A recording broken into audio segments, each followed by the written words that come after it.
Arenas' comments on Klay that I woke up to yesterday made me genuinely mad and really disappointed. And I felt sad. I felt sad for Gilbert Arenas more than anything, because I don't understand. Like, I'm a nobody, and I'm the one, and there's plenty of other people who do random podcasts or whatever else who are absolute nobodies. We are the ones that should be having horrifically, wildly inaccurate hot takes or painting, wrong pictures or whatever for attention, to try and garner attention. That's what we do in the media a lot, and it's unfortunate, but that's what happens. And I try to steer clear of it, but I understand that people want to try and get attention. Gilbert Arenas, you don't need attention. You're a big name former NBA player who's got a fantastic podcast and show. There is no need for you to be making wildly inaccurate and blatantly disrespectful statements. And I always look at these things from a historical perspective.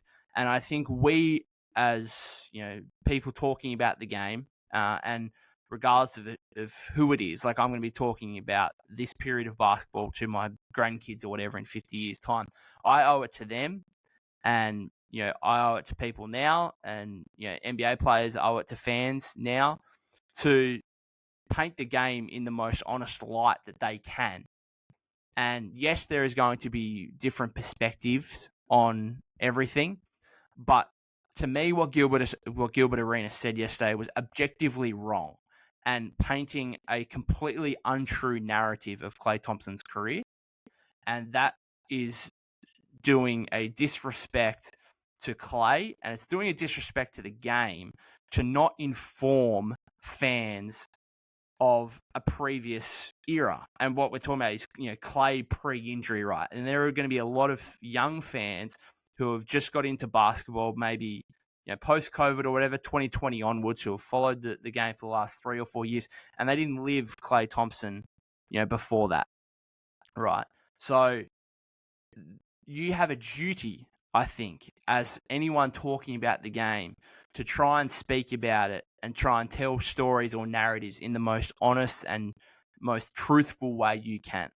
And so, to me, Gilbert Arenas just lied. Flat out lied. Now, he obviously believes it. That's fine.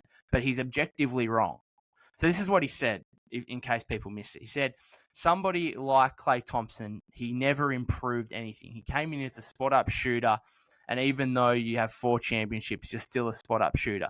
Versus someone who's like, okay, they might need me to do something else, and I need to have that skill set, I think was the last thing he said. Yeah.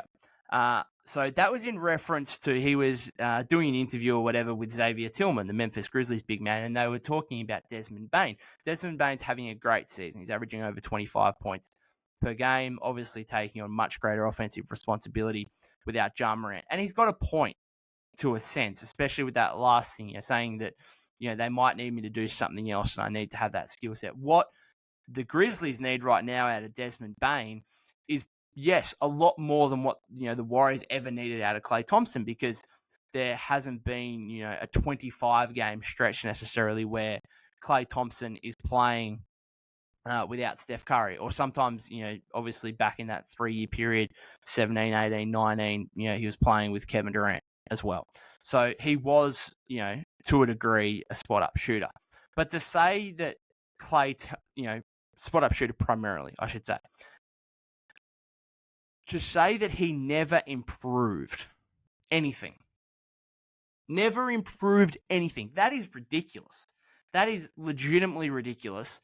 That is so wrong, so disrespectful, and I'm just mad about it. I'm mad and I'm sad that he said that, because that is just false.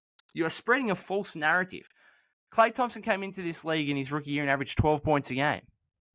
And yet, you're trying to make out what did he enter as an all-star? Like, he made 5 all-star teams. Did he come in as an all-star player? Did he? And just maintained at that level for a few years? No. He came into the league and he increased his scoring average in every year of his first 6 seasons. Increased scoring in each of his first 6 seasons in the league. Defensively, Did he come in as one of the best perimeter defenders in the NBA? Wouldn't have thought so. Developed to the point from his rookie year to pre-injuries, developed to the point where he was one of the best perimeter defenders, guarding the opposition's best guard on a nightly basis. And you know what? Fans watching games now would not know that because Klay is an absolute shell of himself defensively. Of course he would be. He's gone through two of the most devastating leg injuries an athlete or anyone could ever have. Of course that's the case. But people are going to watch the game now thinking this guy's not a good defender. True. Doesn't mean he wasn't an elite defender prior to injuries. And for you to say, he never improved anything. He became, from his rookie year to, prime Klay years before injuries, became and developed into one of the best perimeter defenders in the league. But no, it didn't improve anything. Increased his scoring average 6 seasons in a row. Didn't improve, though. Did not improve. Come on.